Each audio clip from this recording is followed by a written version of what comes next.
fiction, science fiction, horror, fantasy, crime, LGBT, thriller. You have now entered the House of Mystery with your hosts, Eric Shapiro, David North Martino, John Copenhaver, and Al Warren. Heard on KCAA 106.5 FM Los Angeles, 102.3 FM Riverside, and 105.0 AM Palm Springs. We've got a great guest. Actually, the last year we just rerun the show in a couple of our stations, and that was for the Hunting Hitler, and that was with Dr. Michael Simpson. And he's back again, and thank you for joining us on this crazy show. Thank you for having me. It's great to be back. Yeah, well, it's Are not you over. sure? At this point, I'm really wondering if you're allowed to plunge your own toilet in Australia, or if you have to call a plumber. That's Good point. That's what I think. Some of these laws, but it could be worse. The British are even worse, right? So, I think it's a conspiracy with the plumbers union. Yeah, call Alex. Get him on the phone. I want to talk to you. There's, I don't remember what state it is, but I was told once that there's a law still on the books that if you're going to drive a horseless carriage through an intersection, you must first step into the intersection and fire a rifle into the air. Well, that's to make sure you're not going to run any horses over. Yeah. Well, it's still going on, but I don't think for the same reasons. No. That's here in Alabama, right, Steve? Yeah. That's right. That's all they do in Alabama. They shoot up the Walmarts. Wow. Yeah. Well, we'd have to have a certified firearms instructor to fire that rifle, though. That's true. Okay. I'm into that. Well, okay. So now Hunting Hitler is back. It's season 3. Yes, we are. And yes. I just caught the first 2 last night. So I'm not all the way up to date. So what's the whole plan with the new season? Like, kind of, do you have a direction that you want to go in for this season, different than the last one? The way it's different in a couple of ways. First and foremost, being the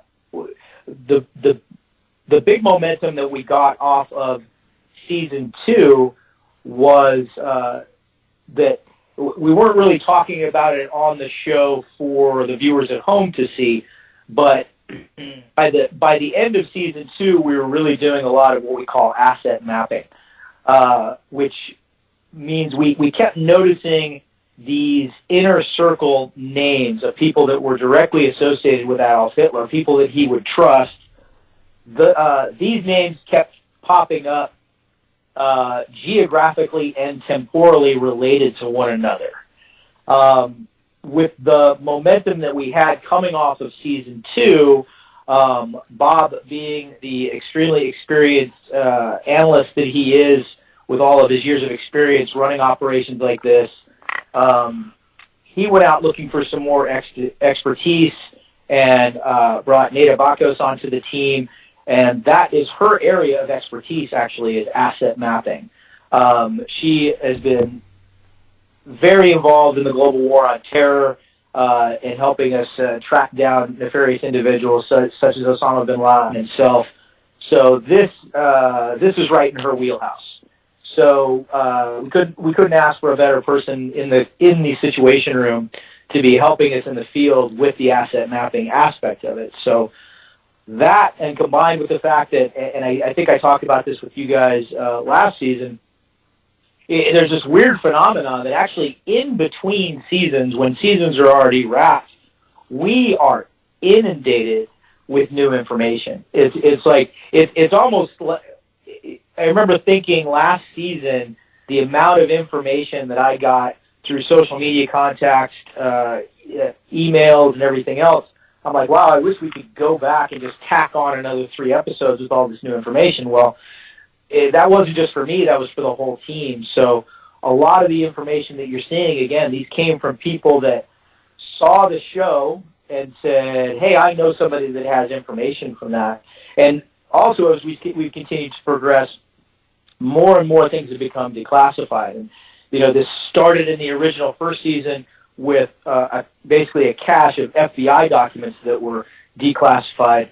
Now, this year, we have, aside from the worldwide investigation that this has become, literally getting documents from all over the world, we have a new cache of declassified CIA documents that came out in kind of two spurts, as it were. We had already started the season investigative leg, and then of course the big release that everybody was aware of that happened fairly recently was the one with the JFK documents, which kind of inadvertently had some stuff that dovetailed into our investigation as well. It's pretty unusual how they tie together.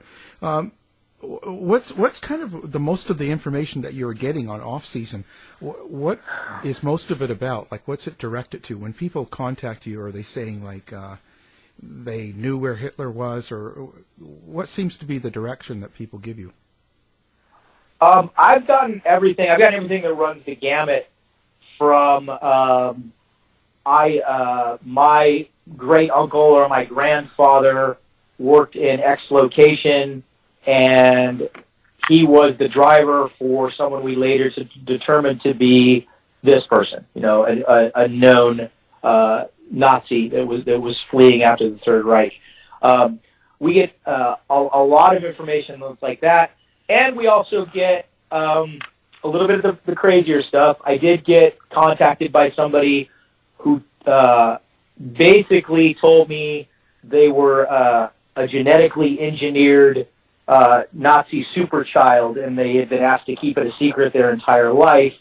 But they had, as a child, they were visited at childhood birthdays by Mengele and by other individuals. It sounded a lot like some deleted scenes from the movie Boys from Brazil. Yeah, obviously, that person didn't get a lot of free. I'm sorry about that. That was Kevin. I know he did that. I told him not to call you, but I can't control him. Mike, listen, how much of that information that you get is good information that you can use? I'd have to say just from the information that I see that kind of personally goes through me, 5-10% at the outside, but probably more like 5%. Okay. Yeah, it's there's a lot of it is, hey, people saying, I get a lot of, hey, I've done my own research, and by done their own research, they've spent a lot of time Googling things. Yeah. And they really haven't come up with anything that's a new theory. A lot of times they've come up with stuff that we discarded a long time ago. We've had people pop up claiming to be junior officers on the U-boat that was never accounted for, that are pretty easily discredited. There's a lot of, it's like there's a lot of fake Elvis memorabilia out there. It's very similar with this investigation. There's a lot of people that have gotten a lot of free drinks over the years, telling some bogus stories about maybe meeting Hitler or being in proximity to some escaping Nazis. And I mean, we have to run down just about every lead, but a lot of them end up, you can discredit them fairly rapidly with nothing more than just some superficial investigation. Now, who does these investigations in order to filter that information that's useful or not useful? Most of that is done by Bob and by Nada and by some people that you don't see behind the scenes that we have making a lot of phone calls, actually traveling places and kind of talking to people in advance, saving us a little bit of the legwork. But But everybody on the show, everybody is legitimately a part of the investigation. That's there are many directions that we took this year that were only due. I credit James Holland with a lot of what you're going to see in some of the upcoming episodes, because this is all the research that he did. In about 2 or 3 episodes, you're going to get a little bit of a backstory on a nefarious individual who has almost a Nazi version of a Jason Bourne type story that's really interesting. That was all James, and of course, early in the seasons, especially, the whole framework of this investigation couldn't have been laid out if it wasn't for Gerrard Williams and his incredible work that he's done in this. Really a lifetime of work by him to set the framework for this. So that's kept us going all along. And Lenny DePaul, who I got to work with for the first time on camera this year, just has contacts all over the world. And Lenny could pick up a phone and verify an individual's identity, or get some corroboration on somebody's story, or get somebody discredited very quickly. And of course, Tim and I, worldwide military contacts. I spent almost a decade of my life in South America, so there are always people that I can turn to there, and always assets that I can call on. Yeah, we've had Jill Gerard Williams on a few times from his book, The Grey Wolf, and James Holland is really, really good. But that's pretty time-consuming when you get a lot of these, off-the-cuff sort of weird things that people tell you, Hitler's on the moon and stuff like that. Yeah, on the moon or in Antarctica or something like that. Yeah. It's crazy. So have you already filmed the whole season now? Are you done filming? Yeah, we're completely done. Season 3 is completely in the can. So, can you tell us the ending? In fact, as if the trailer doesn't. Fade to black. Roll credits. That's all I can tell you. No, I just wanted to. Yeah. Do you find that a lot of people? Go ahead. No, go ahead. I was just going to say, do you find a lot of people when you're out in these places and you're actually in a location and you're looking for Nazis, basically, or Hitler, or anything to do with that group?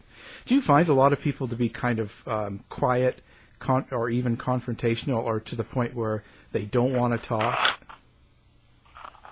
Absolutely, and it's a weird mixture, because sometimes people will be put in contact with us, or we'll be put in contact with them. There'll be, some initial reaching out, some initial back and forth to kind of get an idea of what their story is going to be.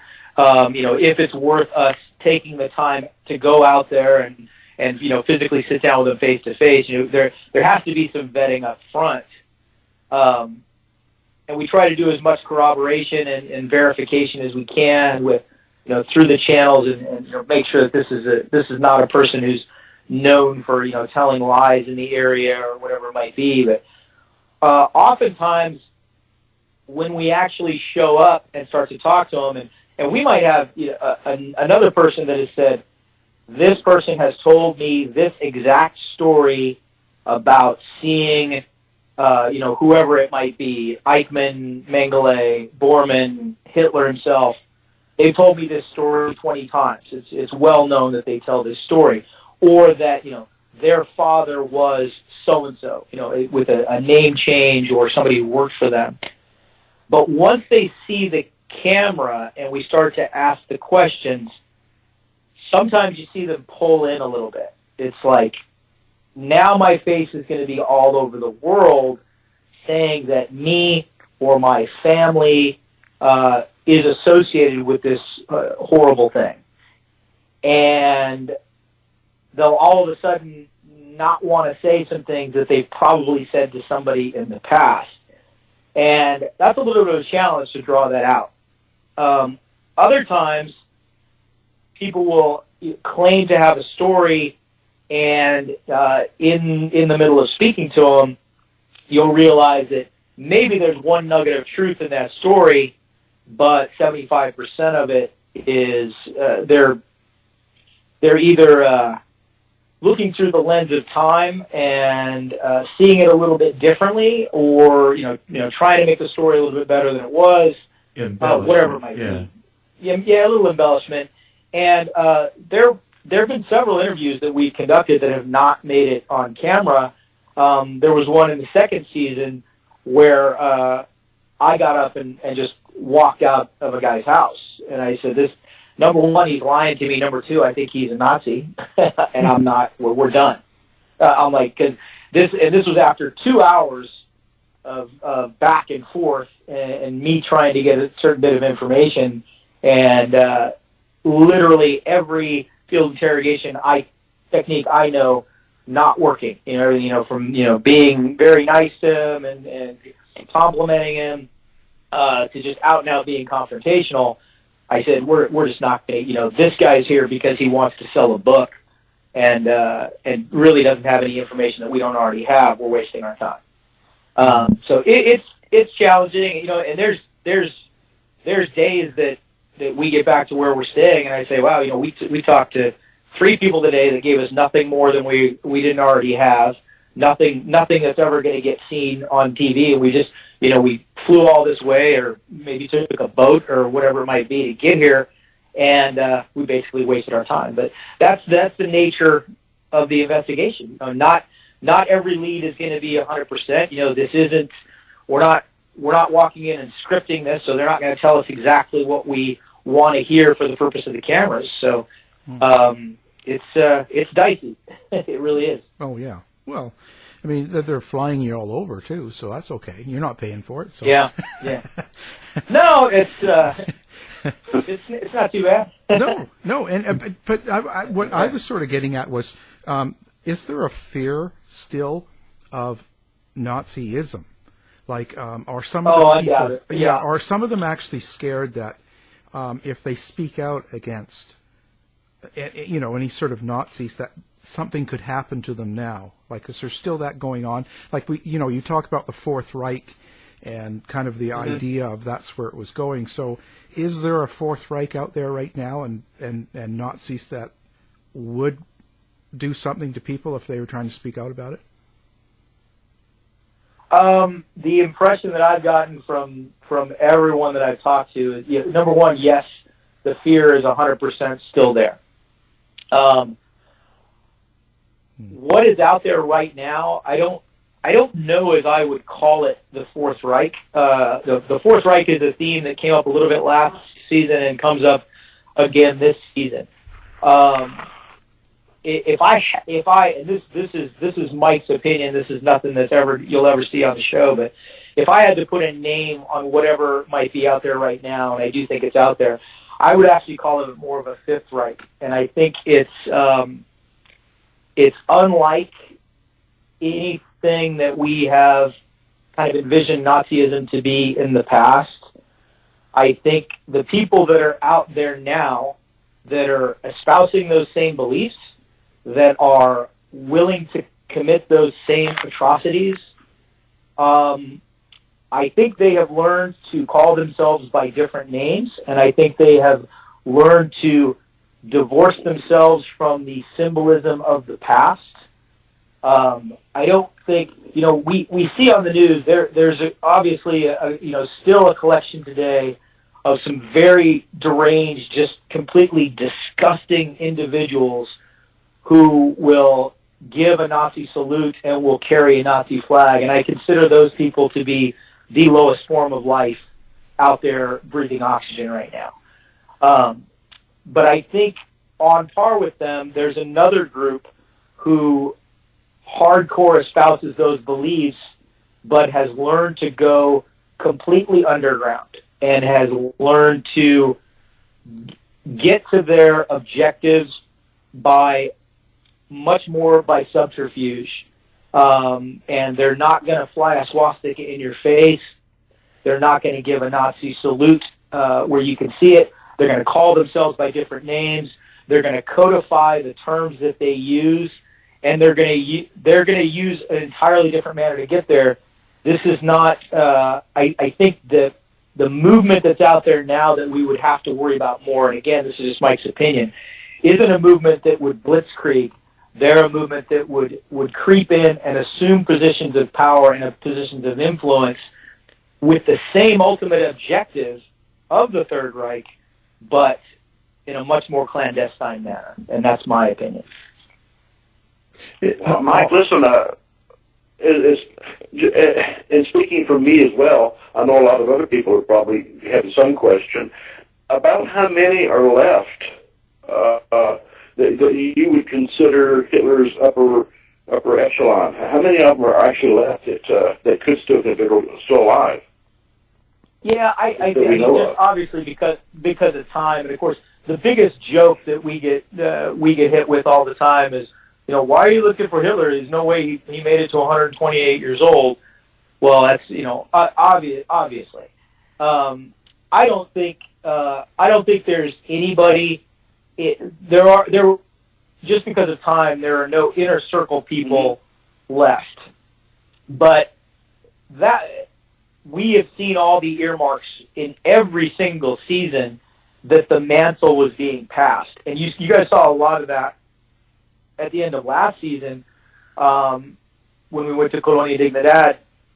That although they weren't flying a Nazi flag in that compound, and although they were calling it something different, a lot of these same the cycle of atrocities was continuing. They have passed the mantle off. The people that are out there now and still active are these people that got the torch handed directly from Eichmann, Mengele, Bormann, Hitler directly, or are they one or two generations removed from them? I don't know. I think the latter is probably a little bit more likely. I think this is a point that we talked about actually on the team quite a bit this year. Is at this point, it really doesn't matter that they're all dead. We are 100% sure that their ideology survived. We're 100% sure that the evil has survived and that the oppression continues. And at this point, the only way to ferret that out is to prove where these people fled to and where they went to ground and the connections that they made. Because now, as the next generation of these just absolute scum starts to emerge into a more public scene, we can then, again, with asset mapping, we can trace these people back to those same locations, to those same small groups, wherever it is that they're ultimately coming out of, and we can make that connection, and we'll be able to figure out that there are people walking amongst us today, maybe even in public, that have connections to some of these individuals that went to ground in quiet back rooms. They shared their ideology. They planned for decades in the future, and then they ultimately died a coward's death and were buried in a nameless grave somewhere, but their ideology continues. Okay, well, cool. What was the biggest surprise that you learned in this season? Without giving away too much. Biggest surprise that I learned in this season. Two big ones. I can tell you the finale of this season, for me on the ground as an investigator, standing in the exact in the location that I was equally emotionally impactful, and expect the level of emotional gut punch that you felt in the finale of season 2. You can expect all that and possibly more in the finale of season 3. Things that I had just shocked me, just all the way to my bones, literally. The other thing that surprised me the most, and this was not on an emotional level, this was just a great kind of aha moment as an investigator, is you got a little glimpse of in the trailer for what's going to happen on the next episode. So in the next episode, I put on a dry suit and a scuba tank, and I go in the water to see exactly what secrets Lake Altasea is holding, and I can tell you it's holding a lot of secrets. And you got a little glimpse of that in the trailer, yes. But it's definitely there. And physically seeing that proof and uncovering that proof with your own hands and seeing it with your own eyes and holding it in your hand, that's a feeling that I don't think could be compared with. Yeah, Mike, let me go back to Stephen's question. How many are out there? We're probably looking at about 2 generations down this time in our time now. What are they waiting for? What is their end game? I mean, do they have like annual meetings? And, what are they waiting for? I don't think they are waiting. I think they're doing what they're doing. I think they just have a much different plan. If you look at and James, James being a historian, he can kind of expound on this much better than I can. But the Nazis in the Third Reich, late 30s, going into the 40s, it was all about expand or die for them. I mean, they really had to. They were a small country. They didn't have enough of their own resources. It's kind of funny because this term, just the other day I heard somebody use the term government jobs programs, and whenever I hear that term, I actually think of the government jobs programs of Nazi Germany, because that's how he, in a country that had no employment, he kind of created false employment with all this road work, building an Autobahn they really couldn't afford,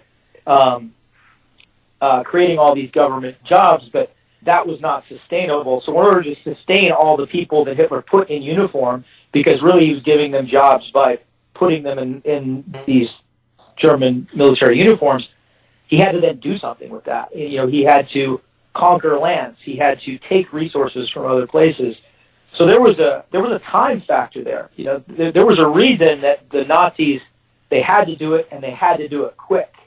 I don't think the movements that we're talking about today have the impetus to do that, because they're not talking about a post-World War I Germany that they're having to sustain the population and move quickly to gather natural resources.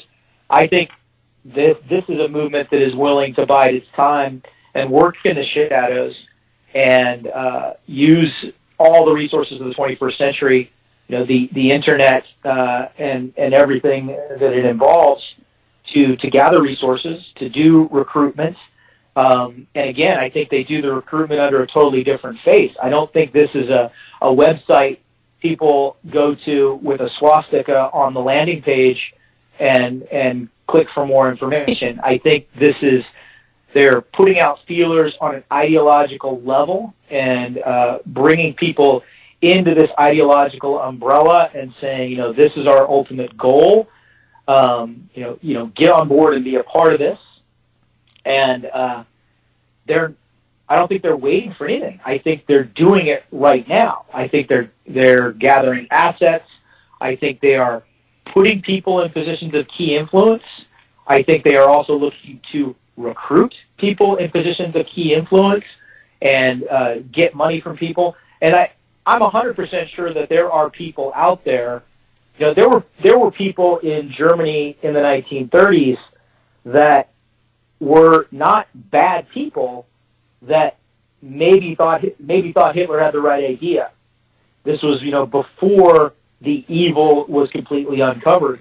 And I think now it's easier for these people who are just, have those same terrible evil ideals to kind of keep that under wraps and maybe solicit funds or solicit support from people in positions of power and influence by using the right buzzwords, by saying, this is what we want. These are what our goals are. They put they package it in a much different. The poison in the bottle has been packaged in a very appealing package to this point for people that they don't realize what they're consuming. And because I do think they've learned from the mistakes of the past. And that's James and I talked about length of it. To talk about all the Third Reich was fraught with in retrospect. Looking through the lens of history, it's like huge mistake, huge tactical mistake, huge strategic mistake. Throwing all of your resources into this instead of this. I think the people out there now that espouse this ideology have learned from those mistakes. Well, now let me go way out into left field here and get a little conspiratorial. Sure. Because we hear the same language thrown around the media today a lot. Nationalism or, anti-fascism or this is fascist or so-and-so's fascist or Trump's a Nazi. Well, no, Hillary's a Nazi.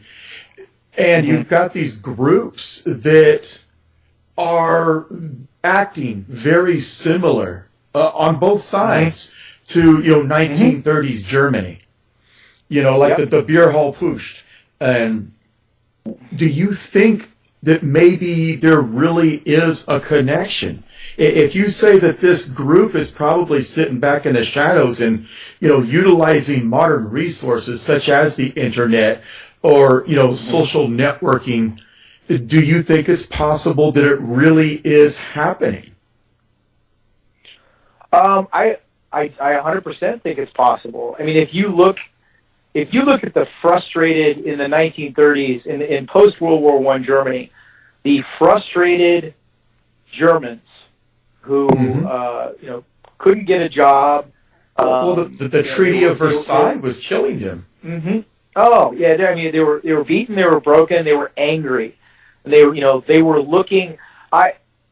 One of the people that I talked to in the course of my investigation was somebody. He's not a Holocaust survivor himself, but has family members that were, and he's worked closely with the Mossad and with the Wiesenthal organization.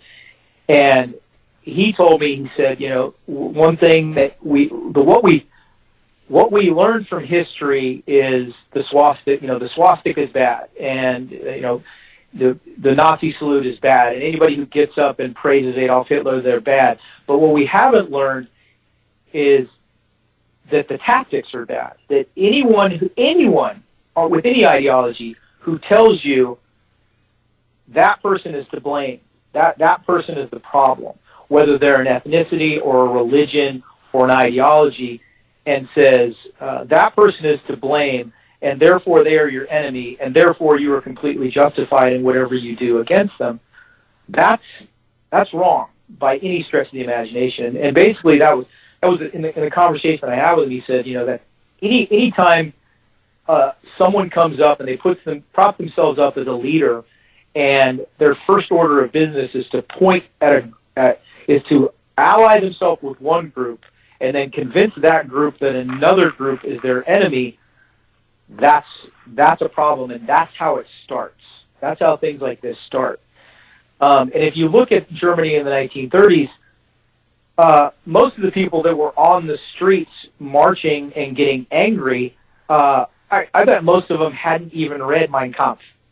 They didn't 100% understand it. They knew they were angry, and they wanted to get out there. They wanted to get out there and do something about it. And I think in the age of the internet, a person that has this twisted ideology, it's even more simple for them to spin up groups like this and to work them into a frenzy. And like you said, on both sides, work these people into a frenzy, convince other people that they're enemy, and say, you got to go and clash against them. And I think you see these clashes happening in cities all across the country. between these Antifa groups and between these, what they're calling the alt-right groups. And I think somewhere there's somebody watching this on TV, sipping a nice cold drink and just giggling to themselves because this is all part of their plan, and I don't know if they're allying themselves with one of these groups or maybe even both these groups. There's a lot to be gained by pitting groups against each other and just kind of watching and seeing how it plays out. There are power brokers out there who, and I'm speaking on a highly conspiratorial level here. This might sound a little bit wacky to some people in your audience, but there's people out there in positions of power that are willing to do things like this. Is this just a theory? Is this really going on? I don't know. I mean, I think history tells us that it's possible, and whether it is or not, I don't know. But I know there's people out there that espouse evil, and I don't think they're sitting idly by. Are they a part of everything we're seeing, all this chaos we're seeing on television? I don't know. I can't say for sure, but I certainly think that it would be a way for them to further their goals. Does Hitler have any living relatives left? According to the research that Gerrard has done, yes. Well, are you talking about direct descendants or blood relatives just at all? Yeah, just at all. Like, they talk about it. Oh yeah. Oh yes. Yeah. Yes, he does have blood relatives. If you watch the documentary Meet the Hitlers, there's actually one individual who claims to be, and there's some question about whether he is or not. But the reason that question arose as to whether he was or not was they contacted somebody who legitimately they knew was a blood relative of Hitler, who said, "No, I don't think that guy's related to us." I believe, and I could be wrong. I'm sure you have audience members who've seen it, and I might be not remembering it correctly. But unless I'm thinking of something just totally out of left field, I'm fairly certain that yes, he has some living blood relatives, and there are theories out there, as I said, that Hitler and Eva Braun had one or two daughters, and that his line was on. Yeah. Yeah, I've heard that rumor. I just wasn't sure if you guys had any contact with anybody throughout the investigation. No, that's that's been a point that we certainly have encountered individuals that related to other folks, both last season and this season. We uncover some family members of some very well-known and high-ranking individuals, but as far as access to anyone directly related to Adolf Hitler himself, those who are living and known to be living have, for obvious reasons, chosen to distance themselves from that, and they have wanted privacy from that and have chose to seclude themselves. I think many of them have actually changed their surname. I've never had a conversation with Gerrard as far as what he's done to run down the possibility of talking to Hitler's actual descendants, if he has any. So, but for obvious reasons, those are people that would want to keep that secret. If they are out there, maybe in a couple of generations that will change. We've certainly seen that in the past, that generations down the line come forward and they say, "This is a horrible family secret we've been hiding," and I think the only way to cleanse our familial soul is basically to come forward with this information. So, maybe someday we'll see that. Now, Mike, let me get just a little bit wordy here, because that's what I do. In order to spare us Jews, God spread us to the four winds of the earth. He created a diaspora. And throughout the Hunting Hitler investigation, it seems to have focused primarily in South America for obvious reasons. Do you think that your investigation is eventually going to send you to other countries? I mean, would they have gone to other countries as well as South America? I do. I think at the time, if you look at the mid 20th century and on, South America was an ideal location for them because of the bridges that they had built leading up and during the Second World War. That was an area of the world that didn't have a lot of focus on it. That had a lot of remote areas. This was before, this was pre-internet, pre-iPhone, pre-YouTube. So this was an ideal place for them. But I think, and we touched on it very briefly in second season, and you'll see something of it here in the third season, that as friendly governments, we're talking about a very tumultuous time in the continent of South America when governments were falling at a fairly prolific rate. And you do see a migration of these escaped Nazis as these governments are changing hands from a friendly government to a not-so-friendly government. So we know that there was some movement there. I have to think that over a certain amount of time, it would have made sense for them to move out of there and to other locations, including the U.S. Because, obviously, post-World War II, as the eyes were on us, as we were emerging as a superpower,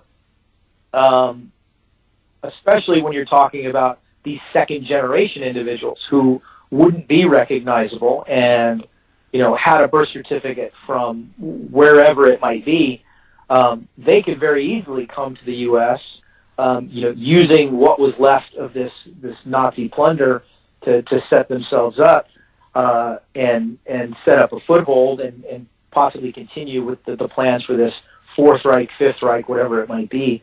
So I do think there was some of that. Obviously the key to our investigation is these individuals, Adolf Hitler himself and his close confidants. So we're just concentrating on that. We have gotten some leads that would possibly take us in other directions.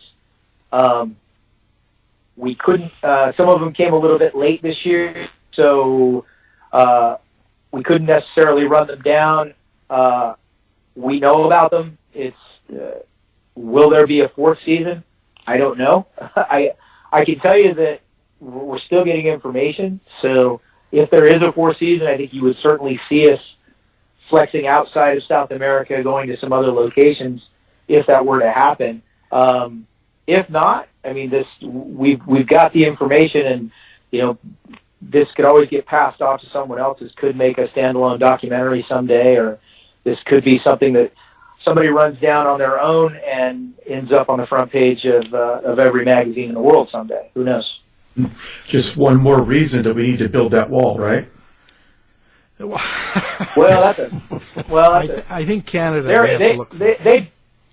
They'd probably already be on this side of the wall. It's I'm a Texan, so I'm in favor of the wall, and I actually know quite a few Border Patrol agents, and I actually work with quite a few of them because the company that Tim and I have, Sheepdog, and literally it kind of funny. We're kind of doing an odd segue here, but watching the meeting in the White House last week, and Henry Cuellar, who's from South Texas, who has quite a reputation in Texas, I can tell you, trying to tell Trump that none of the Border Patrol chiefs or agents believe the wall will work. And every Border Patrol agent I know saying that he's completely full of it. That's not the case. We do need some physical barriers. We need 21st century barriers. You can't build a wall across the entire border. Geography won't allow it. And just a wall is not what you need because anybody can climb over a wall. So we need a combination of physical barriers and electronic surveillance and agents on the ground patrolling it, and agents allowed to do their job. We need a complete revamp of that system. This is totally outside the scope of this show, but I mean, we can't get that done here. Nope. I don't think so. Hopefully they'll get it done in DC this year. I've got a little bit of hope for that. So we need. We know that what we have now is just not working. So we need something. Yeah. Well, and we have to keep an eye out on those Canadians too, right? Especially with the Nazis. Yeah, trying to come down here and spread hockey everywhere. Yeah, how rude. They're just too nice. We're going to have to do something about that. Yeah. The Leafs. Yeah, change that politeness. Well, I'll tell you, it's been interesting. It's certainly a great series that you guys are a part of, and I'm glad you're back for another season. And hopefully a fourth one comes along. We love watching it. And again, we thank you for being on the show. And we've had our guest today has been Dr. Michael Simpson. Thank you. Thank you very much, guys. Thank you for having me on. I hope everybody enjoys the show. To find out more about our show, guests, or to listen to past shows from our archive, please go to www.houseofmysteryradio.com. Show's over for now. Was it as good for you as it was for me? Well, good night. This has been a production of Something Weird Media. I'll be back.